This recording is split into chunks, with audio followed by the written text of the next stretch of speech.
one video from that party changed the whole trajectory of who I am today. I went from 10,000 to 25,000 within 24 hours. When I was 15, I got paid $17 to play 9-hour set. This is crazy. The ego. How do you keep that checked? Who I am as a man today, the type of ego I have is...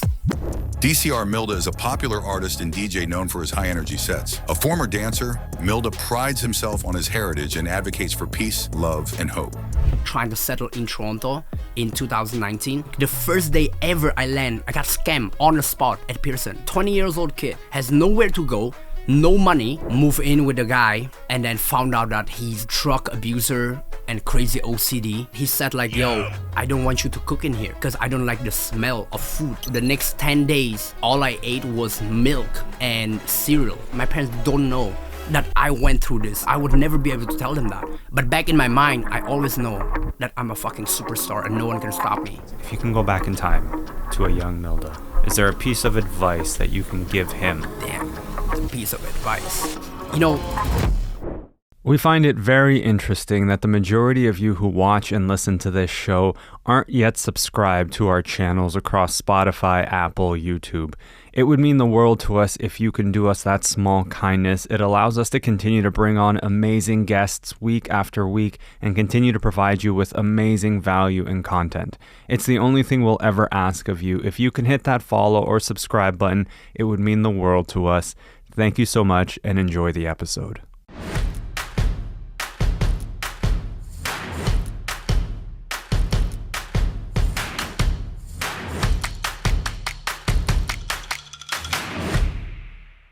We're rolling now, yeah. Oh, okay. Yeah, the consistency is because I realized like since February last year, I've been doing social media so I've been DJing for 11 years now. I'm 26, so I started when I was 15. Oh, and young. I've been doing social media literally when the Instagram started. So I was like 15, 16. And I remember last year, February, I hit 10,000 followers, something like that. And I was posting like every day, one time a day, every day. And it got to the point that it was just so much posting that I couldn't even focus on my music stuff. Like I got to the point I was like, when this is gonna hit? Because like I know I'm dope as a DJ, you know what I mean? I know how to dress, I know how to command the crowd. And I put in like so much hours. And I called my manager, Photo Will, and I was like, yo, I don't know how long I can do this. And then he was like, this is crazy. We talk about this story because we always laugh about it. He was like, do you think about when you're brushing your teeth in the morning or at night or both? I'm like, no. So then he's like, so think about posting like that. We're getting to the age where the TV, like you sitcom and stuff like that, it exists, but people don't do that anymore. People love watching vlogs of their favorite vlogger, YouTuber, or like, you know, or there's this guy, Leo Skeppy, right now on TikTok going viral. He posts every day, 3 times a day. He's so funny to watch. But he's so funny. Yeah. And then he was like, so my manager was like, don't think about it. Just post and make it as a habit, as a consistent. Yeah. And I was like, bro, I don't know how long I can do this though. So literally February is when I hit 10K. I told to myself, okay, I'm going to listen to his advice and keep posting every single day on all platforms that I had. And then I think July, there's this guy from called Playground from Vancouver, moved here, reach out, let's do the party. We heard that you're one of the popping DJ in the city, you're Asian, let's do something together. I'm like, why not? Let's do it. And literally, I post one video from that party, and that video changed the whole trajectory of who I am today. And legit, what I say is, if I didn't post consistently from February till that July, every single day, as Will said, I wouldn't hit it the way how I hit it today. But I legit post that one video. I went from 10,000 to 25,000 within 24 hours. And it just keeps scaling. Like every time I open Instagram in the next couple of days, everything's 100, 100, 100. And I refresh 100, 100, 100. And like now I'm like 166,000 within like 8 months or like 9 months. And I'm like, this is crazy. And I keep posting and now I start scaling it. So now I post 3 times a day on 5 platforms. And I have like the whole team behind it now because it's crazy because like I tour, I make music, I DJ, I make playlists, I do events, you know, like there's so many things happening. Yeah. Obviously I do vlog like on my phone and everything, and then take the asset and chop it up and everything. But the consistency is the key. People don't understand that. Because of that consistency, it can change. Literally, like you can do 10 years, hit the plateau, and do the same number for like 10 years, but then 6 months can change your life forever because of that 10 years. But some people think that like, oh, you start an account or you start something journey, like a new journey, and immediately like, you know, you're gonna hit whatever. But the reality is not like that, because, you know, everyone's posting, everyone is making content. So now the question is like how people can relate to you, because back to like Leo, like how many gay people you met that is doing, you know, vlog, what he's doing, or how many like big dude Albanian is making vlog that you've seen before. But the character that he is, the way how he talk, make people feel like, oh, I'm a part of this. Like I feel very comfortable around it. It doesn't matter what topic is he talking about. If we're getting drunk on a Tuesday 2 p.m. or let's go to a trip in Miami and I bought this two, you know, Versace cat or whatever he had at home. Like it's just very like capturing the person, you know, like you feel like you're part of that. Like you feel like FaceTiming with the person, which I love so much. So big up to you guys, man. Like 140 something podcasts, like it's crazy. Especially like, you know, we have to chop it, cut it, making sure that everything, that's a lot. There's a lot that goes on behind the scenes of a podcast. It's not just the hour that, you know, they're gonna see of this episode. There's 100%. The conversations that we had before, there's the, to your point, the editing that happens afterwards, then there's the social posting and all that stuff, and there's so much that goes into that. And I think the thing I like the most about what you just talked about was how, you know, you've been doing this for so many years. It's not like you just started an account yesterday, popped off, and suddenly you're famous. It's you've been grinding. Yeah, man. And a lot of people don't see that. No, they don't. That's the crazy part. They don't. Because they literally, it's always like that though. Like you look at your favorite artist, the person blow up and you're like, oh, that's overnight. But then you start digging in and you're like, oh shit, this person been doing this for years under a different name, under like a different like style. Trying different niche. Yeah. And now like finally they changed the name, but they're still grinding, and now it hits. Yeah. And then I'm like, you know, like I talk to my team and then I'm like, how long do you guys think I'm DJing for? And they're like, 4 years, like since I moved here. I moved here in 2021. Okay. So they were like, oh, so 4 years. But I'm like, yeah. So people see that. People see the journey when I moved here doing Uber Eats 4 years ago, September 2021. But people don't see that when I was 15, I got paid $17 to play 9-hour set in the middle of like at the back of the pub where you're facing the forest and you see people making out and fucking in the fucking forest and shit. And I was playing 9-hour set as a 15 years old kid to like lock in those hours in, you know what I mean, to get to where I am today. And then 2021 is just like the beginning of a new chapter, but literally the same thing. I've been doing this since I was 15 till 2021. And then from 2021 now is a different chapter.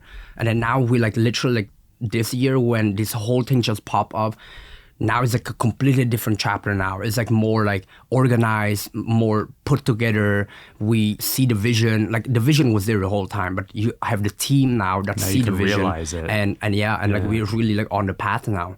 How do you transition in your mind from that daily grind to, okay, I'm now seeing the results. Now I need to get into a growth strategy. I need to change my perspective on how to scale it. To be honest though, it always started as like a passion that I never look at it as a job at the first foremost. I'm a lover of music, of art. I used to be a professional dancer, and then I shift from that to music because I got a knee injury on a motorbicycle when I was 15. I got a crash.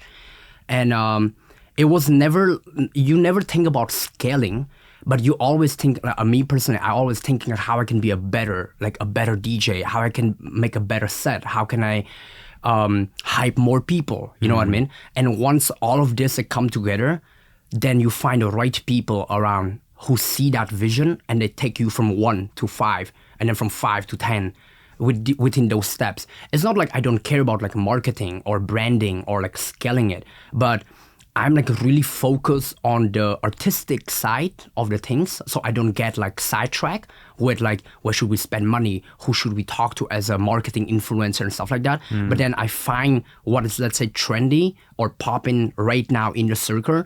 And then I try to take that or like utilize that and apply it on into myself as a formula.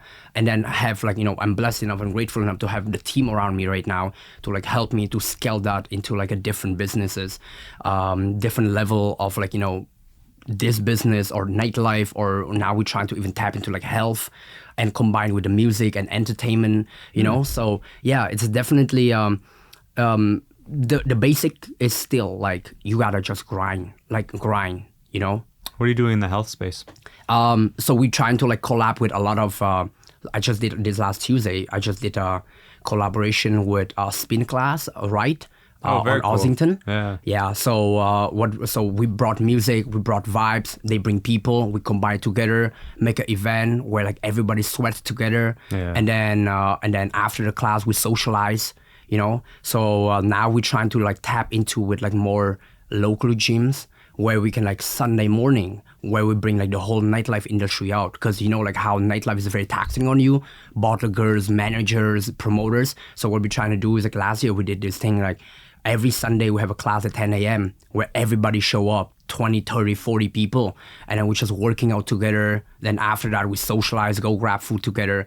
What I'm trying to do is like, I always look at it as like, we talk about this with my team yesterday, like how Diplo has like a running club. I'm trying to have... Does he? Yeah. I didn't know he did He has that. like one of the craziest running club right now. Oh, very cool. They literally like come, gather, run for like, 10, 20K, and then they run straight to the party. And then like, and the party's outside and they party and there's like 1,000 people. Like that's crazy to me. Because it's Diplo. So 100% it's Diplo, right? But so I'm trying to figure out how I hate running. So I don't want to do a run club, but I'm trying to figure out how I can tap in with like, my background, my roots, support like, my peers, but also at the same time tap into this like, health word as well, because nightlife is like, people sometimes they see me like, oh, this guy just out till 4, 5, 6, 7 a.m. drinking tequila, party, whatever. But then you gotta balance it as well, right? That's why we do like day party now, like coffee party, matcha party, whatever. And then you do like all this health stuff that I'm trying to do. Like so this last Tuesday it was very successful. It was completely sold out. There were people on the wait list as well. So yeah, it was very interesting niche, because also, we were looking into like the statistic, as you said, like there's less people drinking now. And like the generation after me, like Gen Z, they not drinking at all. Right? So now I'm like, the nightlife is not gonna work. Like it's not gonna work the same way how it used to work before. It's changing. So you know how it is. If you don't adapt, you're gonna be left behind. Absolutely. So now I'm like, okay, if the party is not popping at night, then it has to pop in the daytime or in the afternoon. But maybe it's not a party. Maybe it's like activation. Maybe it's a pop-up, Like this morning I just announced that I'm going on tour in Korea in July. Oh, very cool. Congrats. Yeah, thank you. First time? First time ever. Excited? First time ever. Super excited. Nervous? Sorry? Nervous? Very nervous. Nervous, but how you say that? Nervous because of the excitement of the country I never been to, but also a lot of preparation. And I was telling my team this morning as we speak, before on my way here, I'm like, how can we pop up some events, obviously with people who book us, like, but then how we can do like, let's say meet and greet, but like at the local coffee shop that like we can do some stuff. How we can do like maybe like, I don't know, spin class or like a lift class or like some type of boxing class where we can bring music, bring vibes, and like have a fans coming there and be with us, Because again, it's like on the intimacy level, right? Like people see like an artist and they want to do something with the artist besides just a show, right? Like I would pull up to the club, go on a mic, dancing with them, playing music. That's one thing. That's like a fans. I love that. But then when you interact with them, and then we like 101 in the party setting, or I don't know, even like not in a party setting, people would like, that's where you build like the true fans, where like die hard fan, like in my opinion. A real loyal base. Exactly. Yeah. That's why like, the last trip, even like every time when we like go outside of like Toronto and we do like, let's say I just did, I think a month and a half ago, 2 months ago, I did Bangkok, Hong Kong, and Singapore. Like after every set, we stayed at the club, for like next 2 hours, and we just like networking with the fans, give them the chance to like be with us, signing stuff, talking to them. And it's like amazing to learn about stories, how people like flew from India to go to Singapore to see me all the way, and then like share like, yo, I've been following What a you. feeling that must be. It's like crazy, man. People would do that for you. It's crazy because, you know, like I think I have so much, like I'm super grateful. I moved here 4 years ago. I built like everything that I have today from here 4 years ago, and I started from scratch. And I have so much love and respect in the city, don't get me wrong. Like really love this city, and I feel the love that like I'm getting from people. But when I go to Asia, It's different. that's like, man, I'm like, I had the taste of this like celebrity life, like when you really made it, like you go to the place you never been before, you play your song that you made out of here, and people sing word to word. I don't even know how to explain it, but that's like, it's feel like you made it type thing, you know what I mean? And so it's different. So when I go there, I appreciate this whole journey more. And then when I come back from like Asia, I'm like more motivated. I'm like more like, you know, yo, let me log into the studio. Let me make more song. Yeah. Let me, you know, like figure out how I can like maybe bring their culture into my product as like a song, so I can relate to them. Yeah. You know what I'm saying? So yeah, so that's just very amazing. How do you know, I've had a number of artists come on this podcast where we talked about the ego. You know, when you work so hard, it's easy to be humble when nothing is happening. Yeah. And then when things start to happen and you get a little bit of fame and people know you and they notice you and they're asking for your attention and your time and it's valuable and all of these things are happening, it's easy, especially for guys, for our egos to start to go up. And then we start to think of ourselves a little differently. You're in a position now where as your career continues to grow, your ego is going to grow with it. How do you keep that checked? You know, it's crazy. Like last night we had this conversation with one of my best friends who just moved here from Europe as well. We're friendship for 11 years. So last year, as I mentioned before, I moved here in 2021, and I've been living here like for like, you know, on and off, like traveling, whatever, but on and off like here. And finally, last year in November, I finally moved to like a place where I live right now, which is a condo with a window, with a balcony, with a kitchen, with my own room, my own bathroom. Since I moved here, I was living in a basement. I'm talking from my experience. Yeah. I live in a basement with 3 other roommates, no lights, like no social place, like no, like you have kitchen, you cook, that's it. You go into your room, that's it. The ceiling is like this tall when I stand, right? And funny is like, you know, the ego part is every single time during that time when I was living there from September when I moved here till last year, October. Doesn't matter what type of big show I do, every single time I go back to that place, I'm about to walk down the stairs to go to the basement, I always remind myself, yo, you haven't made it yet. You ain't shit yet. This is just a taste of what you can be, but you still got to get the fuck out here to make it. And that thing is like really humbling me, like to the point that like, okay, I'm a big shit now. I played Rebel. I just sold out like St. Patrick 2 years ago. 5 hours later, walk back to that basement. I'm like, we gotta grind more. And for me, it's like, I think the ego thing is you really, really need true, real people around you. Not a yes man in your corner, but real people who really care about you and your career. Because a minute you start moving some type of way, those people are there to check up on you and like, yo, you fucked up. You shouldn't be saying this. You know what I mean? To keep you humble. Exactly. Yeah. Because at the end of the day, it's like, I'm fortunate enough, like I was born to a Vietnamese family in Europe. And then when I was learning Czech, my grandma, she's a super strict, like, you know, Czech teacher. So I would live in this like 2 different household. Like from Monday to Friday, I would live with like white grandma who's like super strict, and on the weekend, like my parents like just hustlers, just grinding. Yeah. So I see like both sides of like, you know, family, and it kind of like built me who I am as a man today, with like the type of ego I have and how I can control, how I can compose myself at a certain environment. And that's why like even like now, not me like, talking bad about like other artists or anything, but majority of the time when I see like, artists popping or upcoming or really well artists, they sometimes like, they treat the people around them, especially like managers or like business partner, like shit. Like I'm beyond you, I'm like above you and stuff like that, right? And you can see like from a small details to like a bigger picture. You could tell. You know what I mean? Yeah. But then the way how I was raised is like, you always gotta respect the elder. You always, it doesn't matter if it's a 1 year or 10 year or 100 year, like, that doesn't matter. You gotta respect that. And doesn't matter who the person is, what the role the person is, Like till this day, like even me and manager for the world, we travel together a lot. He's 10 years older than me and we're business partner and he's my manager and I can move.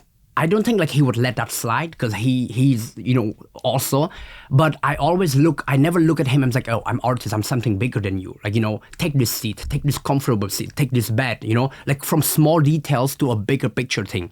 You know what I'm saying? For me, it's like, I think also as a man, that's code. Like for me, it's like a manners and a code. Because in my opinion, I always say a lot of upcoming DJ come to the city too. And they're like, yo, how can you get so many booking? Like how do I get booking like you, And I always tell them like 99%, it's not about the skill. If you can scratch crazy, do a backflip and command the crowd, but it's about who you are as a person. Nobody want to work with a dickhead. Yep. Let's be real, Like I show up, I'm polite. When I move here, bought ticket, wait in line, coming in, shaking hands, meeting every single person and repeat and rinse and repeat. Until they know like, oh, who are you? You've been here like 4 times now. What do you do? And then, oh, you DJ too? Oh, come by. You know what I'm saying? It's relationships. Exactly. Yeah. You build a genuine relationship and they see you have a code, you have the manners. So then they move with you differently. But then, I can be like out here like, yo, I'm the biggest guy out here. Like, what's up? Nobody will talk to you because, they won't like you. No one would like you. Exactly. Yeah. And no one want to be around you. That's the thing. So it's funny. This morning I had a conversation with a founder, entrepreneur, investor on the podcast.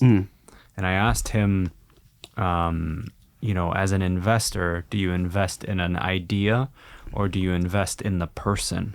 And he said, I invest primarily in the person, the way they show up, the way they carry themselves. And it's very similar to what you're saying.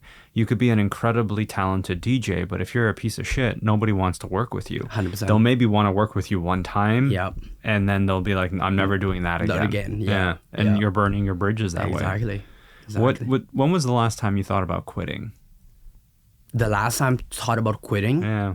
I asked that to a lot of people because I'm confident in your life at some point you were like, this is not working.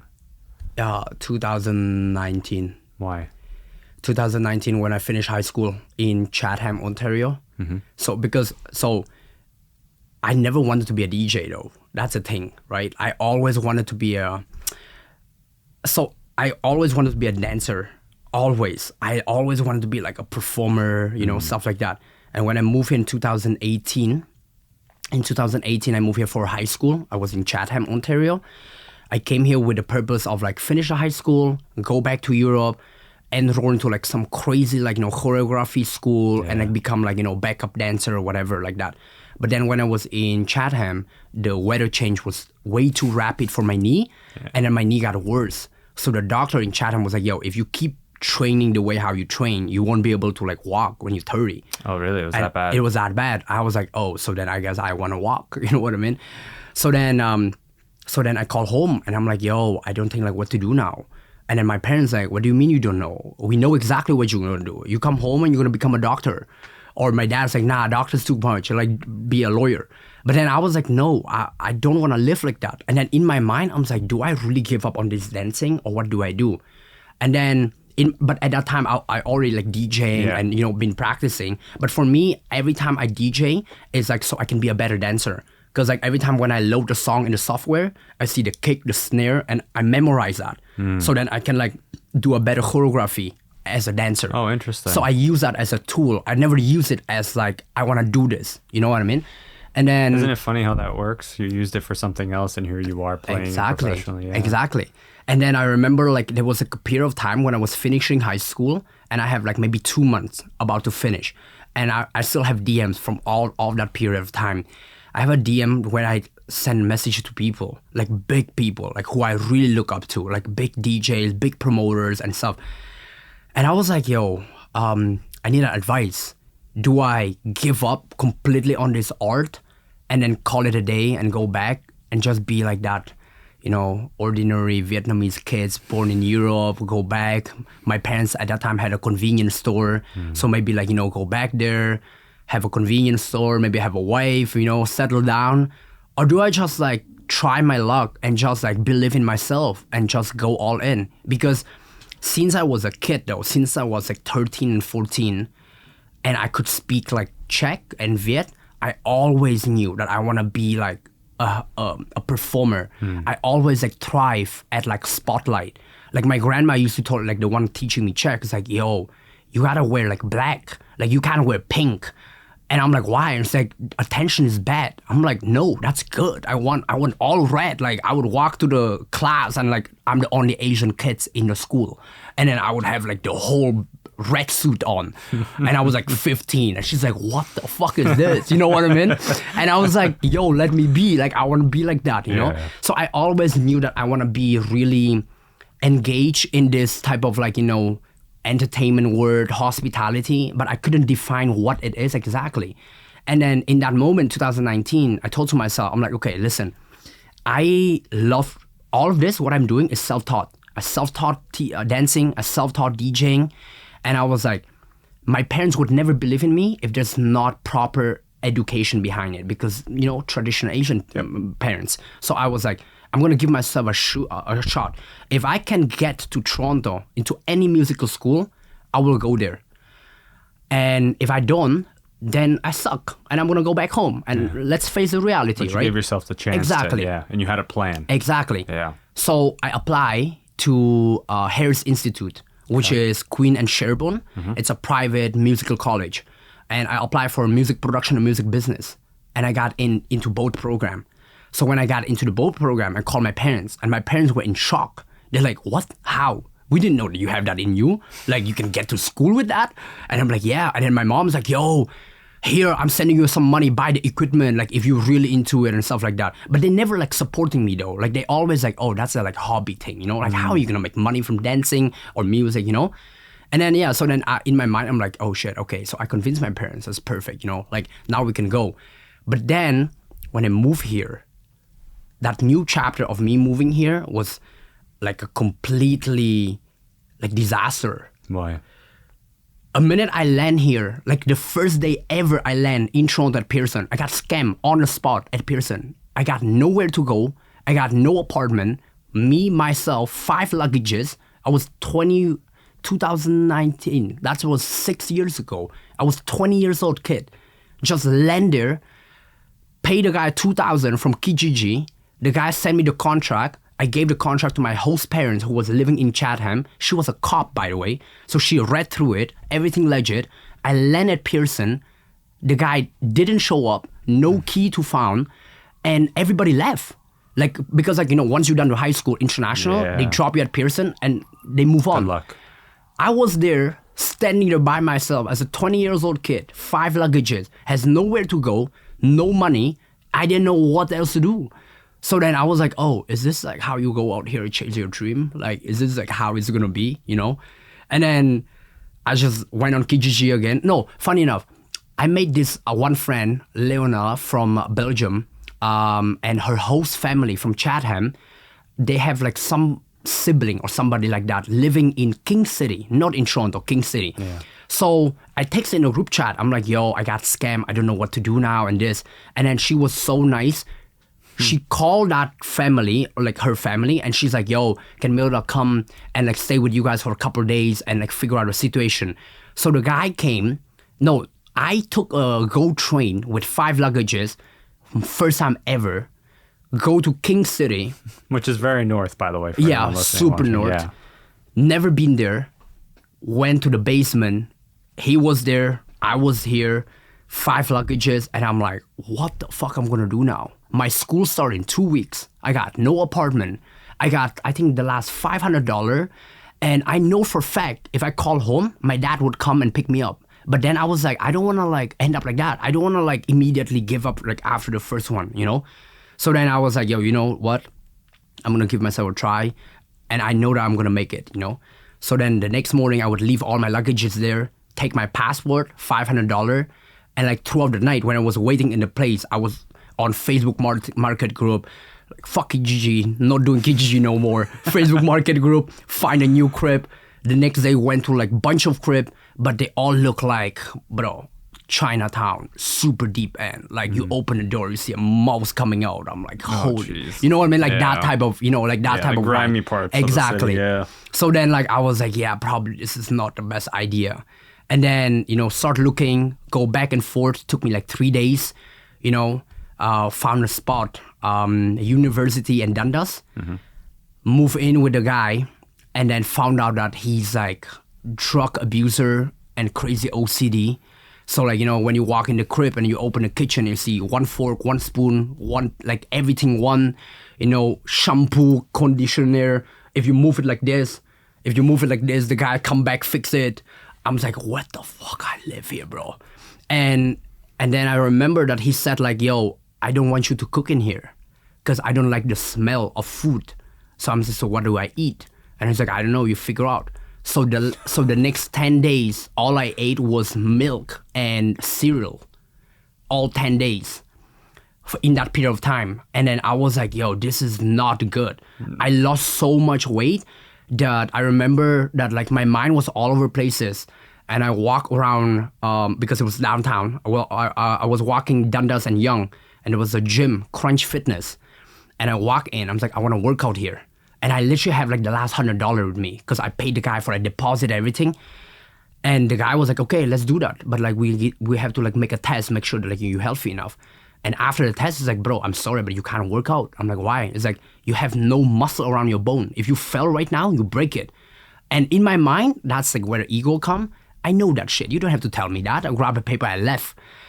And I was like pissed because I was like, what am I gonna do? Because I have no money. My dad calling me every day. When my dad called me, I would turn off the camera.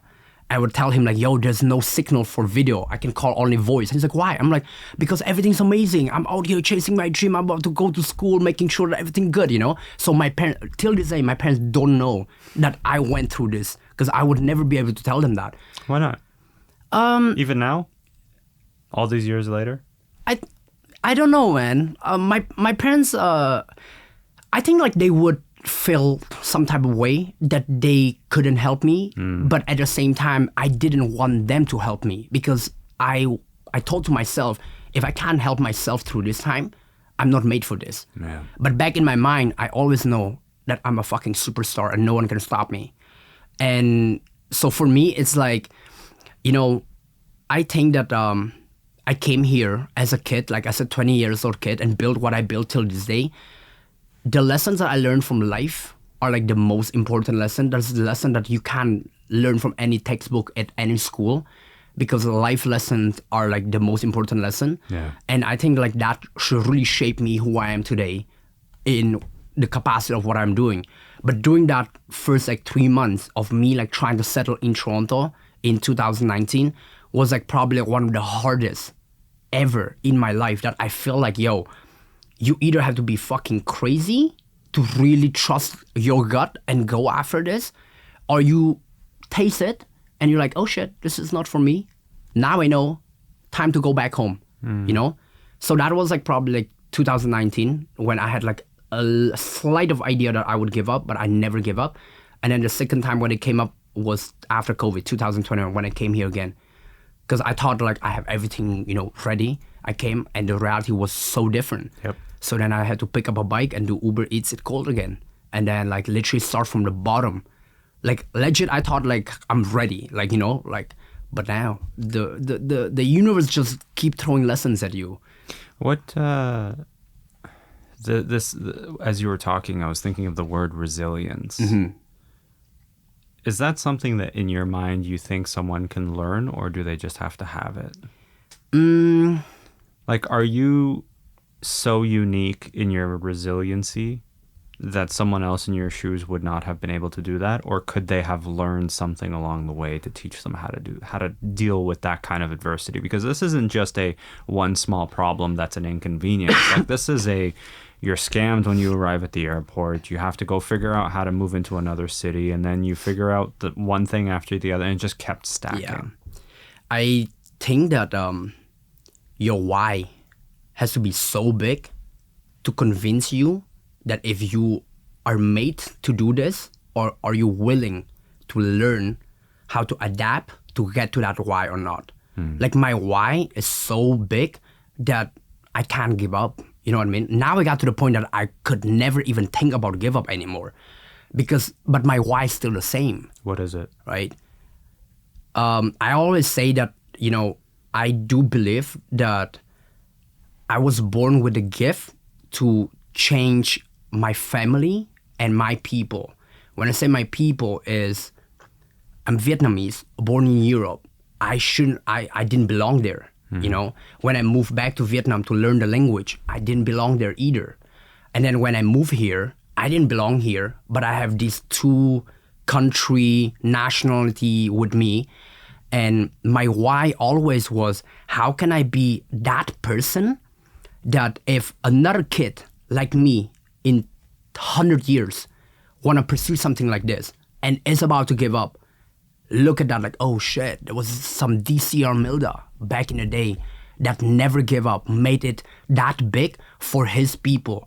I want people, my people, as like Vietnamese or Czech or like now even like Canada, to look at this and it's like, yo, there's nothing that I cannot achieve. If this motherfucker went through all of this and he can make it, I can make it too. You know? It's like... It's good why. Yeah, it's beyond me. Like, I always say, like, I always joke, like, I say joke, but I meant it that serious. I want to have, when I'm gone, I want to have like a holiday, national holiday in the nightlife world, where like you really celebrate DCR Milda Day because you make the impact to the culture, impact to the community, impact to the industry itself. Because for me, it's like, I love this hospitality. Like, I always like look at I've been saying this a million times. DJing for me is a vehicle to get from point A to point B. In that journey, I meet a certain people, build a certain relationship, build the brand where I'm gonna scale out of that. What I want is I want to build a hospitality empire where I want to have the chain of everything under it. But mostly is later on, I want to get into like education, how I can help the kids with like, you know, because we live in the area, not everyone is going to be the accountant anymore. Not everyone is going to be a doctor anymore, which don't get me wrong, we still need those type of job. But if you as a kid decided to like, oh, I want to pursue art, I want to pursue this, I want to pursue that, there's nothing wrong about it. I don't want people to feel like, oh, I feel so different. Growing up, I always feel like I'm an outsider because it didn't make sense, right? So now for me, it's like my why is so big that it's selfish to give up on it because it's beyond me now. And then obviously, you know, my parents flew all the way from Asia to Europe, sacrificed their whole life to give me and my brother a better life. And then our family, my family like super big, all the cousin, everybody. So in my mind, like, I want to be that one person, first person in our family who's going to change the whole trajectory of our whole family. And then obviously, you know, inspired others, especially like, you know, my people and the youth and stuff like that. You talked a lot about your circle and the importance of having good people and not having yes men. Yeah. And you talked about your team several times and how they keep you in check, whether it's your manager or your team. Why is it so important in your mind to have good people around you? I always say that, like, you know, by yourself, you can go very fast. By myself from 2021, I can scale it very nice till like 2022, the biggest DJ. But having a team, you can go very far. And by what I mean by that is a bigger you get, like more popular you get, more successful you get, more eyes are on you, more people try to strip you down, more people trying to throw something at you. Having a right people in your corner that understand where you guys are going, what are you guys value, what's the morals, what you guys building here, how impactful that thing is, can change the whole situation. Having yes men, in my opinion, is just people who just trying to like ride the ride with you, like leech. But having people who are like real enough to tell you in your face that like, doesn't matter how big our goal is, this thing can sabotage both of us, and be like brave enough to tell you in the face, not being afraid that like, oh, I would fire you and stuff like that, mean that like you have real people around you. A lot of people in this industry, from my perspective, they fear that type of conversation. So that's why they always have like yes men or people like, oh, you're doing great. But if you do something wrong, they wouldn't even mention it, or they try to cover it somehow, or, you know. But then I've been blessed to have like certain people around me, and my circle so tight. I don't have a lot of people. I have like 4 or 5 people, but they super tight. And we check up on each other every week. There's certain people, I call them every day. Like my roommate who I know for 11 years, since I wasn't even a DJ yet. Like I was just a dancer. That's how I met him on a dance floor. He just literally moved to Toronto all the way to 4 days ago. He moved in here, when is that? Friday. He moved in here Friday. So he moved in here and he lived with me now. And it's like, we had this conversation, and he was like, yo, bro, this is so weird. Every time I talk about something with people, I want to do this, I want to do that, people call me crazy. But when I talk to you, you keep pouring back feedback. You're like, yo, let's do this, let's expand this. And I'm like, yeah, because we on the same level. That's a mindset. That's like, because we on the same journey and we see the same bigger picture, right? But that's very important for me, because like I think that like, you know, you can go fast, but you might not go far. But you can really go far, but steady. That is for the bigger picture. Now I'm getting older. I'm still young, but now I'm getting more mature. I understand how important that is, you know? You have this ability to be very forward thinking, and also very sort of sure and certain in yourself. And it's admirable. I love this quality. When I meet people like you who are like so convinced that whatever it is they do, whether it's DJing or you decide tomorrow you're going to do something completely different, you're like, I am confident I will make this work. 100%. There's going to be people who listen and watch this episode who are struggling with their confidence. And they want to try something, but they could be very capable and skilled, but they lack the confidence to actually pursue it. Yeah. What would you say to those people? Repetition. You have to do a certain task so many times that you see the result and then you start believing in yourself. I would never say that I'm a dopest DJ if I didn't clock in more than 10,000 hours and I can scratch with my eyes closed. I would never be able to do that. But me saying that I'm good at something means I have to put in the amount of work. So I'm so confident that I know that like I'm that good as I say. So then it's confident. You know, like how people say like there's a thin line between being cocky and confident, right? Cocky is when you say certain thing with your chest up, but you can't back it up. But confident, if I say I do one, I will show up as I do one. When I walk on the street in Toronto in 2019, when I moved here, with all this struggling and going to school, I would walk on King Street and Queen Street, knock in every single bar, walk in there with a CV, printed CV, and a business card that I just rip it off from you somewhere on a Google picture and put my name on it. And I was like, I'm the dopest DJ from Czech Republic. Just give me one chance. Because back in my head, I'm like, if you give me one chance, I swear to God, there's no other chance that you're not gonna bring me back. And I did that for weeks until I walked to the place. Now it's called AMPM, before called Sorry Not Sorry, part of the label. I walk in and the guy was like, I don't even care how you DJ. You look dope. Because like I had this whole like checker suit. I look like a chessboard. And I literally play for 6 people in that room. I still have a picture on my laptop till this day. I play for 6 people in that room. And he was like, I never heard a DJ like this. Like, come back. I'm going to tap you with this person and that person. I would never be able to say that if I couldn't back it up. But what I'm saying is like, you know, I'm student for life, forever. And I might master the craft of DJing, and I started DJ because I love the passion of music. But now I'm transitioning to like production, so I'm learning about that.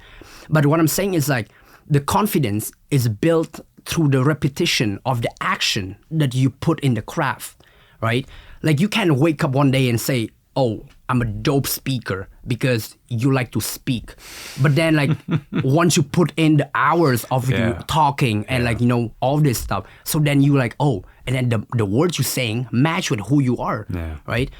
I was a shy kid before. Like I never like, I love the idea of being like at a spotlight. I love the idea of like, you know, I can dance, so like, you know, I can have a girl and stuff like that. But I had to put in the work, like the hours, like hours and hours of work until nobody sees that work. Nobody see that. Because like when I started DJing, I moved to this city, the second called Brno, the second biggest city in Czech Republic. And me and my business partner, who was my roommate, we throw a party every week. And I would DJ every Friday and Saturday for 3 years. And I'm telling you, that time there was no content, there's no vlog, none of that. I would be an opener, headliner, closer. As a 16, 17 years old kid, I would DJ from 10 p.m. till 7 a.m. for 3 years. Every week. And now people come here and people are like, how can you charge that much for 1 hour? I was like, because I've been clocking more than 10,000 hours. I got to the point that like, I can do this with my closing eyes. Yeah. But on that journey of me practicing it, I run into so many problems that those problems taught me how to fix them like this. That's why when I go to the club now, even just to hang out, and sometimes like a homie of mine running into a problem, yo, this doesn't work. I just look at it. I'm like, oh, because of this, like a detail or something. I was like, how did you know that? It's like, because I breathe, die, eat, sweat on this board. Hours that people don't see that. When I didn't have the crib here in 2019 in the basement, I remember my mom just gave me the money for the equipment. I would sit on the floor on the air mattress and I was like scratching and learning how to DJ in my headphone so I don't bother the people around me. Even though when I was already here, I'm not like, I gotta put in the work. Because when that opportunity comes, there's no second one. I always live like that. I always say first impression is the last impression. Nobody's gonna book you and then you fucked up or like you do 50% and then you come back like, oh, I will do better next time. Nobody will do that. No. You know that. Yep. So for me, it's like, if I tell you that I'm the biggest shit, I better live up to that word. And yeah, so just repetition. They're paying you for your experience. Exactly. They're paying you for all the years and hours that you've put into your craft. Exactly. I'm confident that there has been times where you know, we've talked about how positive and confident you are. I'm sure there's been times where you did not feel great. Yeah. What happens in those moments? When was the last time you had that moment and how do you pull yourself out of that? I think that like, you know, we go back to the topic that I was talking about, like it's still those two period of time, 2019 and 2021, because, you know who you are, you know what you want, you know the vision, you know the why. But then question is like, why the reality is not like that? Why I'm getting scammed? Why I don't have the apartment? Why I don't have no job? Why this? Why that? So then when the external world start happening the way how it's happening, you start doubting yourself. So am I delusional? Am I crazy to think that I can do this, but the reality is like this? You know what I'm saying? So at a time like that, you gotta like understand and learn how to be patient, because time like that for me is when I start journaling, when I really like sit with my thought and really try to navigate through it. Like, yo, listen, this might be a tough time, but this tough time is not gonna last forever. It's like momentarily, but you're gonna last forever. So if you learn how to go through this time day by day, hour by hour, and just keep locking the eyes on the prize, you will do it. You will really make it happen. Like, quick example is, I don't even know if I can say it on podcast, but probably yes. Before coming here for high school in 2018, I was doing shows, as I said before, with my business partner, right? We were doing like nice show, big show, 100, 150, 200 people. And when I moved here to Chatham, I was doing the high school. As an international student, you're not allowed to work, right? It's prohibited. So we went to a dance party with a classmate, like high school, at school. And then I remember I stopped DJing for 8 months because like I wanted to focus on dancing, you know, and stuff like that. I walked to this party and I saw the DJ DJing, and best believe, I just stared at him. Like my soul just left my body. I just stared. I was like, oh my God, I miss this so much. And I think after 10 minutes, I walk up to him and I was like, yo, you're a dope DJ. Can I play a song? And then he looked at me. He's like, you know how to play? Because, you know, Chatham is very small. Yeah. So, you know, if there would be another DJ, he would definitely know. Yeah. So I walk in and then he's like, yeah, play a song. I pick a song and I was like, I haven't touched the board for 8 months. I was like, bah, bah, bah, bah, bah, bah, bah. And the guy's like, what the fuck? Like, who are you, bro? Like, where are you from? Like, what is this? And I'm like, yo, I'm an international student, this and that. He's like, yo, I play at the bar. Come to the bar with me. And I let you play with me. I'm like, bet. I would go to the bar with him, and my host family would allow it, right? I would go to the bar with him. And in my mind, I thought that like, yo, I'm going to like play with him and he's going to pay me or whatever, right? They pay him $200 and he would sit at the bar, drink those $200, and he would let me play for free for the whole night. But it would be Friday and Saturday, and it's Chatham. So there's 2 people, including him and the staff. And if there's a pack night, there's like 15 people, including him and staff. Yeah. And then at the one point, he stopped coming there. So they just wire him the money. So I would like just go there. And I remember till this day in my phone, I have the notes where I was sitting at the pizza store next to it at 2:30 a.m. And I would write, yo, just another night grinding out here. But you know what they say, 1 step back so you can do 3 steps forward. Stay focused, stay locked in. This is not gonna last forever. But use this time to build your skill. So even though there was 2 people, I would mix like there's 2,000 people. I would make sure that everything's correct. I would make sure that everything sounds right. I would dig in. I would do a preparation. Like I would do everything. And then I would go. But then when you're on that flow as an artist, when you're in the flow, you don't think about anything else. You just that. But then when 2 a.m. hits, last call hits, lights on, the reality slap you in the face. What the fuck I just have done? I just played 4 hours for 2 people. So then as a guy, 19, 20 years old, the ego thing would hit you in the big time. Why are you here? Why are you doing this? Why are you at home sleeping? Why don't you give up? There's a million other things to do. So then I would sit with my thought and I would write everything down. But the crazy thing is like, if till this day, once a year, what I do is I go back to all these notes, all this journal, and I just read how much struggle I went through to get to who I am today. And I would just laugh about it. You know what I mean? And I was like, man, this is crazy. Because when I write about it, I always make sure that I write for the future me to come back to read and get more motivated to go and do bigger stuff. Because if I can get to where I am today, that future me can do bigger shit. So yeah, we all been there, man. As a human, we have emotion, right? We always do nice thing, bad things. You high, you low. But I think like you just have to like master your mind, like learn how to master your mind. And that's one thing I learned throughout COVID. Yeah, throughout COVID, I learned that the most. It's funny because as you were talking about performing, even if it's for 2 people, performing like it's 2,000 people, and we were talking about this podcast when we first launched it, I was like, I don't know if anyone's going to watch it, but I'm going to pretend like we have an audience of 1 million people. And I'm going to treat it with that level of respect. I'm going to show up. I'm going to be prepared. I'm going to treat every guest like they're, you know, I'm gonna put my best effort forward. And if that doesn't work, then at least I can walk away knowing I gave it everything. You see? And a lot of the feedback early on was, this is like the level of production that goes into this, the quality of the conversations and everything is next level. I love and that. it's only a matter of time. I love that. And we've maintained that same consistency. So I completely understand you when you're talking about just show up as if there's 2,000 people in the room. Yep. Is there, I want to ask you one more question here. Is there a piece of advice, if you can go back in time to a young Milda, the one that stepped foot inside Pearson. Yeah. Is there a piece of advice that you can give him that he needed to hear, but nobody told him?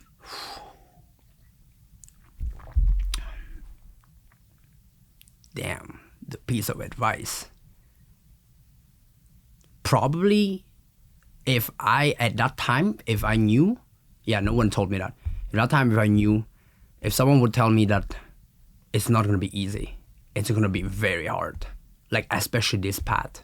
As an artist, it's going to be very hard. But you just got to keep pushing and like keep going. Because this is the type of path that everyone see the glory of it. But not everyone see what go underneath of it, what type of work you have to do in behind the scenes, the amount of people you have to meet, the type of scheduling, like how you tour and all of this. We all want to see the artist on the stage, but you never want to be a part of when the artist is grinding to get there. And then that's, I think, like one thing, if I can give back to a younger Milda, because the why never changed, the why is the same. So, but at that time, I didn't know how much work is behind this music thing. I always thought that you go, you make music, everything's fun, people drink alcohol in the studio, smoke some weed, and then you make a banger and you become Avicii. But then the reality is you literally gotta show up every single day and do it with passion, with the love, because it's art at the end of the day. It's not a product, it's not a glass that you make in the lab. It's a project that a person gotta relate to it in a certain way, emotionally, whatever you wanna call it, spiritually, and be a fan of yours. And this is probably one of the hardest jobs that I probably could pick off. But at that time, if somebody would tell me yo, it's gonna be crazy hard, harder than you think that you can imagine, but if you keep going, you're gonna make it. I think my mind would be more ease, because at that time, I didn't know that. At that time, I'm yo, I'm a dope ass DJ, I can do this shit.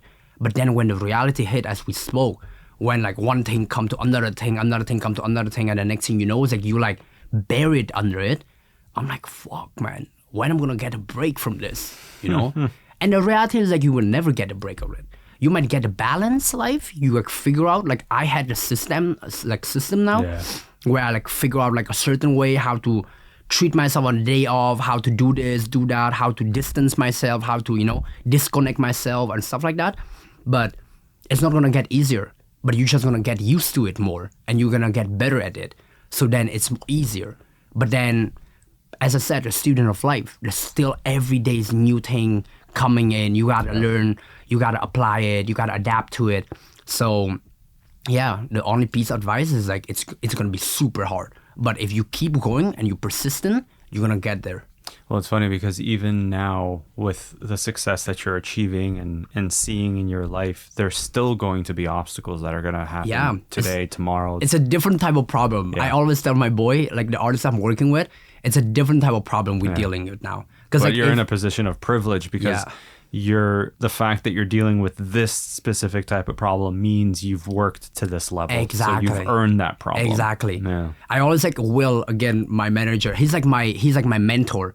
He always say treat it as you play games.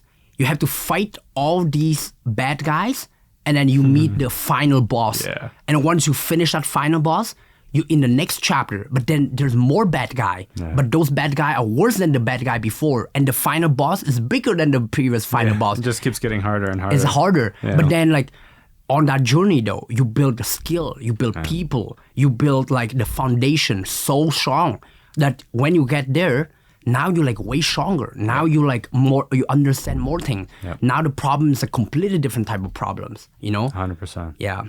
Milda, I appreciate you, brother. Thank you, brother. Thank you for having me. Thank you so much for having this conversation with me. Thank you. Thank you for having inspiring me. I'm ready to go jump right into work after this. I love that, bro. I love the confidence. Thank you, bro.